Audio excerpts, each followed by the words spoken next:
1000 மிருகங்களோடு நின்றாலும் புலி தனித்து தெரியும். தனித்து நின்றாலும் 1000 மிருகங்களோடு நிற்கிற திமிரோடு அதான் புலி. அதான் புலி. பேரன்பிற்கினிய தமிழ் சொந்தங்களுக்கு புரட்சிகர வணக்கம். அதாவது இன்றைய காணொலியில நம்ம என்ன பார்க்க போறோம்னா, KPY பாலா இவ்வளவு பெரிய ஒரு அயோக்கியனா அப்படிங்கிறத நம்ம இந்த காணொலியில முழுக்க பார்க்க போறோம். என்னடா சொல்ற அப்படின்னா, உண்மையிலே இன்னைக்கு தமிழ்நாட்டையே ட்ரெண்ட் ஆக்கிக்கிட்டு இருக்கக்கூடிய செய்தினா KPY பாலாவுடைய செய்தி தான். இப்போ நம்ம அவர் உதவி செய்ததெல்லாம் மக்களுடைய நலனுக்காக, மக்களுக்காக அவர் செய்தாரு. ஏதோ ஒரு என்ன சொல்ல, உண்மையிலே அவர் ஒரு பிறவியிலே ஒரு கர்ணன் அப்படின்னா நம்ம நினைச்சோம். ஆனா உண்மை அது இல்லைங்க. அவர் ஒரு சர்வதேச கைக்கூலி அப்படின்னு சொல்லி இன்னைக்கு அம்பலமாகியிருக்கார். உண்மையில அதை பார்க்கும்போது நம்மளுக்கு அதிர்ச்சியா இருக்கும். எப்படின்னா, நம்ம ஒருத்தவனை நம்ம பக்கத்து வீட்லயோ நம்ம எதிர் வீட்லயோ யாரும் நம்மளுக்கு தெரிஞ்சவங்க ஒரு நல்லவங்களா இருப்பாங்க அப்படின்னு நம்ம பார்த்துருப்போம். அந்த மாதிரி தான் நம்ம பாலாவை பார்த்தோம். ரொம்ப நல்லவனா இருக்கிறானே, இந்த மாதிரி ஒருத்தவன் இருப்பானா, தான் சம்பாதிக்கிற காசு பூரா மக்களுக்கு கொடுக்குற ஒருத்தவன் இருப்பானா அப்படின்னு நம்மளும் இது வரைக்கும் ரொம்ப அதிர்ச்சியா ஆச்சரியமா பார்த்த ஒரு நபர் தான் KPY பாலா.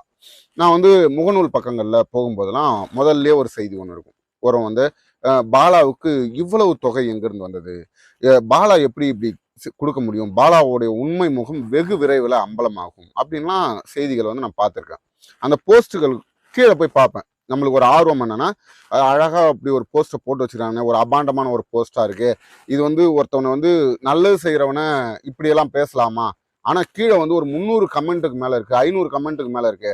அவர்கள்லாம் இவனை கண்டிப்பா திட்டி, எப்படியும் ஒரு அபாண்டமான ஒரு செய்தி வருதுன்னு வச்சுக்கோங்களேன், அதுக்கு கீழே இருக்கிற அந்த கமெண்ட்லாம் என்னவா இருக்கும்? ஏய், ஏன்டா இப்படி பண்றீங்க, நீங்களாம் ஒரு ஆளா, நீ எப்படி பாலாவை குறை சொல்லலாம் அப்படின்னு பாலாவுக்கு ஆதரவா ஒரு 500-1000 கமெண்ட் இருக்கும் அப்படின்னு சொல்லி நம்ம கீழே போய் பார்த்தோம்னா, கீழே இருக்கிற அத்தனை பேரும் அதே கமெண்ட்டை தான் போட்டிருக்கான். உண்மையிலே சகோதரா, நீங்க சொன்னது மிகச்சரியான விடயம். எனக்கும் இந்த சந்தேகம் ரொம்ப நாளா இருக்கு. பாலா விரைவில் செருப்படி வாங்குவான், பாலா விரைவில் அம்பலப்படுவான். என்னடா, நம்மளுக்கு உண்மையிலே அப்படியே அதிர்ச்சியா இருந்தது. ஒருத்தவன் ஒரு செய்தியை பதிவிடுறான்னு வச்சுக்கோங்களேன், உண்மைத்தன்மை இல்லாமலோ இல்லை பொறாமையிலையோ ஏதோ ஒரு விடயத்துல ஒரு செய்தியை பதிவிடுறான். அந்த செய்தியை பார்க்கக்கூடிய உறவுகள், அந்த தமிழ்நாட்டில் எவ்வளவு பேர் நம்ம நல்ல எண்ணங்களோட இருப்போம் அப்படின்னு பார்த்தா அத்தனை பேரும் பொறாமையில இருக்காங்க. உண்மையிலே சொல்றேன், அவ்வளவு கமெண்ட் இருக்கு. அதுல 1-2 கமெண்ட் தான் அவரால் முடிஞ்சதை அவர் செய்யறாரு, உன்னால முடிஞ்சா நீ செஞ்சுட்டு பேசுறா அப்படின்னா 1-2 கமெண்ட் தான் பார்க்க முடியுது. மற்றது எல்லாமே பாலா ஒரு திருடன், பாலா ஒரு மிகப்பெரிய ஒரு சதிவலையில சிக்கியிருக்கான், பாலா சர்வதேச கைகூலி, உண்மையில பாலா விரைவில் அம்பலப்படுவான், பாலாவுக்கு மட்டும் இவ்வளவு பணம் எங்கிருந்து வந்தது, மொத்த காசையும் தன் கை காசு போட்டு தான் செலவு பண்ணணும்னு சொல்றான், யார்ட்டையும் வாங்கலன்னு சொல்றான், அப்ப இவ்வளவு தொகை எப்படி அவனால அவன் செலவிட முடியும் அப்படின்லாம் செய்திகள் தொடர்ந்து வந்தவண்ணம் இருந்தது. இத மிகப்பெரிய அளவுல அம்பலப்படுத்தும் விதமா, மிகப்பெரிய அளவுல இதை பற்றி பேசும் விதமா அறம் நாடுன்னு ஒரு சேனலுங்க, அந்த சேனல்ல பாலா ஒரு சர்வதேச கைகூலி அப்படின்னு சொல்லி ஒரு செய்தியை வெளியிட்டிருக்காங்க. உண்மையிலே நம்மளுக்கு என்னதாண்டா அவங்க பேசி வச்சிருக்காங்க அப்படின்னு நம்ம உள்ள போய் பார்த்தோம்னா, அவர்கள் இந்த கமெண்ட்டை மொத்தத்தையும் அப்படியே எடுத்து அவங்க பேசுன மாதிரி இருக்கு. அவங்க சுயமா எதுவும் பேசுன மாதிரிலாம் இல்லை, மிகப்பெரிய ஆராய்ச்சி செஞ்செல்லாம் பேசுன மாதிரிலாம் இல்லை. அதுல என்ன போட்டிருக்காங்கன்னா, ஒரு ஆம்புலன்ஸ் கொடுத்துருக்காரு, அந்த ஆம்புலன்ஸோட நம்பரை போட்டோம்னா ஒரு ஃபாரின் காரோட நம்பர் வருது. அவர் கொடுத்துருக்கக்கூடிய ஒவ்வொரு வாகனங்கள் இருக்குல்ல, ஒவ்வொரு வாகனங்களா கொடுத்துருப்பாரு, அந்த வாகனங்கள்ல நம்பரே தெரியாது, நம்பர் பிளேட்டுக்கு நேரா நின்று மறைச்சு தான் கொடுத்துருப்பாரு. இப்படிலாம் பல செய்திகளை ஊடகங்கள்ல பரப்பிட்டாங்க. அதன் மூலமா இன்னைக்கு தமிழ்நாட்டோட ட்ரெண்டு பாலா தான். அவர் இப்படிலாம் பண்ணலாம், அவர் ஒரு சர்வதேச கைகூலி. வெகு விரைவில் தமிழ்நாட்டில் ஒரு புரட்சி நடக்க போகுது, இவர் தமிழ்நாட்டை கலவர பூமியா மாற்ற போறாரு அப்படின்னா நம்மளோட கற்பனைக்கு எட்டாத வகையில நம்ம நிறைய கதைகள்லாம் பார்த்துருப்போம்ல, சூப்பர்மேன் கதைகள்லாம் பார்த்துருப்போம்ல, அதை விட மிகச்சிறந்த கதைகளை இவங்க எழுதிட்டு வராங்க. இப்போ அது எந்த அளவுக்கு போயிருக்குன்னா, பாலா மனம் நான் எப்படிப்பட்டவன் அப்படின்னு அவர் வாயாலே சொல்ற அளவுக்கு, நான் திருடனா, நான் அயோக்கியனா, நான் சர்வதேச கைகூலியா அப்படின்னு சொல்லி பாலா மனம் காணொலி வெளியிடும் அளவிற்கு பாலாவை புண்படுத்தியிருக்காங்க. அதாவது அவர் கொடுத்த ஆம்புலன்ஸ்ல ஒரு ஆம்புலன்ஸோட எண் ஒரு அந்த சீரியல் வரும் இல்லைங்களா, ABCD அது மாதிரி TD அப்படின்ற அந்த ஒரு நம்பர் மட்டும் Dன்னு வர வேண்டியது மாறி இருக்கு. அந்த ஒரு பிழை இருந்திருக்கு, அதை உடனடியா சரி செய்திருக்காங்க. அதற்கும் அவர் காரணம் சொல்றாரு. அதாவது நான் இது வரைக்கும் ஒரு 7 ஆம்புலன்ஸ் வாங்கி கொடுத்துருக்கேன், அந்த 7 ஆம்புலன்ஸ்ல அந்த ஒரு ஆம்புலன்ஸ் மட்டும் அவர்களாக பணம் கொடுங்க, நாங்கள் வாங்கிக்கிறோம், ஆம்புலன்ஸ் தயார் நிலையில இருக்கு, நீங்க பணம் கொடுத்தீங்கன்னா நாங்கள் வாங்கிக்கிறோம்னு சொல்லியிருக்காங்க. இப்போ எல்லாமே போலின்னு வச்சுக்கோங்களேன், எல்லாமே போலிங்க. அவர் செய்தது அனைத்தும் போலினா இதை இங்க இருக்கிறவங்க அம்பலப்படுத்தாம விடுவாங்களா? இன்னைக்கு திமுக அரசு செயல்பட்டு இருக்கு, அதிமுக அரசு இருக்கு, இப்ப பாஜக இருக்கு. இவர்களுக்கெல்லாம் கிடைக்காத ஒரு பேர், ஒரு அமைச்சருக்கு கிடைக்காத ஒரு நற்பெயர், ஒரு சாதாரண மனிதனுக்கு, ஒரு முதலமைச்சருக்கு கிடைக்காத ஒரு நற்பெயர் சாதாரண ஒரு மனிதனுக்கு கிடைச்சா இவங்கெல்லாம் பார்த்துட்டு சும்மா இருப்பாங்கன்னு நினைக்கிறீங்களா? இதை எப்படி அம்பலப்படுத்தணும் அப்படிங்கிறத முதன்மையா இருப்பாங்க. இல்ல பாலாவுக்கு வந்து வெளிநாட்டுல இருந்து பணம் குவியுதுங்க, அவர் வந்து ஒரு என்ன சொல்றது, அவர் வந்து ஒரு அமெரிக்க உளவாளி போல ஒரு கைகூலிங்க, அவர் வந்து தமிழ்நாட்டில் சதி செய்வதற்காக அந்த வேலைகளை செய்யறாருன்னா அவருக்கு ஒரு பணம் வரும்ல. இப்போ NIAன்ற அமைப்பெல்லாம் இருக்கு, வெளிநாடுகள்ல இருந்து நம்ம நாம் தமிழர் கட்சியை சார்ந்த தென்னகம் விஷ்ணு அவர்கள் ஒரு வலையொலி வச்சு நடத்திட்டு இருக்காரு. அவங்க வீட்டுல NIA ரெய்டு போகுது, நீ வந்து உங்களுக்கு வந்து வெளிநாட்டுல இருந்து பணம் வருது, தீவிரவாதிகளோட தொடர்பு இருக்கு அப்படின்னு சொல்லி. ஆனால் பாலா இவ்வளவு செய்யறாருன்னா அரசு அவரை கண்காணிக்காம இருக்குமா? உண்மையிலே அரசு வந்து செயல்படாம, மத்திய அரசோ மாநில அரசோ அவரை நோட்டம் விட்டுக்கிட்டே இருக்கும், அவர் எங்க போறாரு, எங்க வராரு, என்னென்ன செய்யறாரு அப்படின்னு. அப்படிதான் சர்வசாதாரணமா ஒருவர் தப்பிச்சுலாம் ஒரு விடயத்தை பண்ணிட முடியாது. சரிங்களா? முதல்ல நம்ம அதை புரிஞ்சுக்கணும். ஒருவன் நல்லது பண்றான், இன்னைக்கு தமிழ்நாட்டுல மக்களுக்காக பாலா சொல்லக்கூடியது உண்மையிலே ஆச்சரியமா இருக்கு. பாலா செய்யற மாதிரி அவர் செய்யறதுல ஒரு 10% செய்யணும்னு இன்னைக்கு தமிழ்நாட்டு நடிகர்கள் நடிகைகள் நினைச்சாங்கன்னா தமிழ்நாடு ஒரு பஞ்சமில்லா ஒரு மாநிலமாக, ஒரு வளர்ச்சி மாநிலமாக மாறிடும். ஒருவன் கூட ஏழையா இருக்க மாட்டான், ஒருவன் கூட பசியோட உறங்க செல்ல மாட்டான். ஏன்னா பாலா மிக சொற்பமா சம்பளம் வாங்குறவர், அவரால் எப்படி இவ்வளவு செய்ய முடியும் அப்படின்னு கேட்குறாங்க. மிக சொற்பம்னா எவ்வளோ? மாசத்துக்கு ஒரு 5000 சம்பாதிக்கிறவர், ஒரு 10,000 சம்பாதிக்கிறவரா?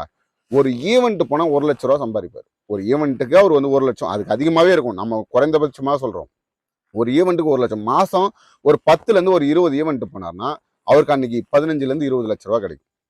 அப்போ அந்த மாதம் 15லேருந்து 20 லட்ச ரூபா அவரோட செலவுக்குன்னு. இப்போ நிறைய பேர் பாருங்க, பாலா கூட இருக்கிறவங்க பாருங்க, புகழ் இருக்காரு, புகழ் தனியா வீடு வாங்கியிருக்காரு, அவர் வந்து கார் வச்சிருக்காரு. தங்கதுரை பாருங்க, BMW கார் வாங்கியிருக்காரு. இப்போ அவர் கூட இருக்கிற அத்தனை பேருமே தன்னுடைய வாழ்க்கையை சொகுசா மாத்திட்டு வராங்க. ஆனா அவர்கள் மீது யாரும் எந்த குற்றச்சாட்டும் வைக்கல. இப்ப இதுல ஹைலைட் என்னன்னா, பாலா ஒரு மருத்துவமனை கட்டுறாரு, அது எப்படி அவரால் கட்ட முடியும் அப்படிங்கறதான். அவர் சொல்றாரு அது மருத்துவமனை இல்லைங்க, வெறும் கிளினிக் அப்படின்னு சொல்லி. இப்போ ஒருவனை வளர்றத அவன் வந்து என்ன சொல்றது, எனக்கு அரசியல் நாட்டம் இருக்கு, நான் அரசியலுக்காக வரப்போறேன், இல்ல அரசியல் குறை கூறுறது. இப்ப நீங்க ஏதாவது செய்தியாளர் சந்திப்புல பாலா கிட்ட ஏதாவது கேட்டா கூட பாலா என்ன சொல்லணும், அதை பத்திலாம் எனக்கு தெரியாதுண்ணே, அதை பத்தி நான் பேச வரலண்ணே, அது எனக்கு தேவையில்லாதுண்ணே. அரசியல் குறித்து எந்த கேள்விக்கும் பதில் சொல்ல மாட்டார். திமுக ஒரு தவறான வேலையை செய்தா, கவின் ஆணவ படுகொலையா, அது குறித்து நம்ம சித்தார்த்தெல்லாம் பார்த்திருப்போம், அப்படியே அதிமுக ஆட்சியில பொங்கி எழுந்தாங்க. சூர்யா அவர்கள்லாம் அப்படியே என்ன சொல்றது, போராளியாவே மாறினாரு. ஆனா இன்னைக்கு திமுக ஆட்சியில சைலண்ட் மோட்ல போயிட்டாங்க. ஆனா பாலா அரசியல் நகர்வுகள்ல எதுலையுமே பங்கெடுக்கிறது இல்லை. ஆனால் மக்களுக்காக ஒரு ஒரு மழை பெஞ்சிருச்சா, வெள்ளமா, மக்கள் பாதிக்கப்பட்டிருக்காங்களா, உணவுக்கு வழி இல்லாம இருக்காங்களா, அரசு வந்து உதவி செய்வதற்கு முன்பாக தான் முன்ன ஓடி உதவி செய்வார்.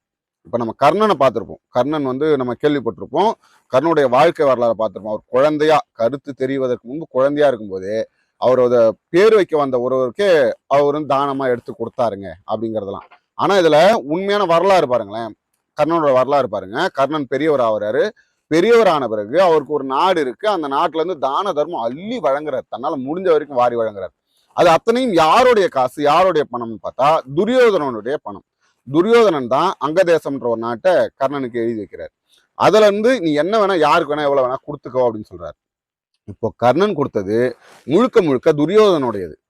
ஆனால் பாலா கொடுப்பது நான் யாருக்கிட்டையும் வாங்கி கொடுக்கலங்க, நான் சொந்தமா கொடுக்குறேன், நான் சொந்தமா என்னுடைய உழைப்பை கொடுக்குறேன்.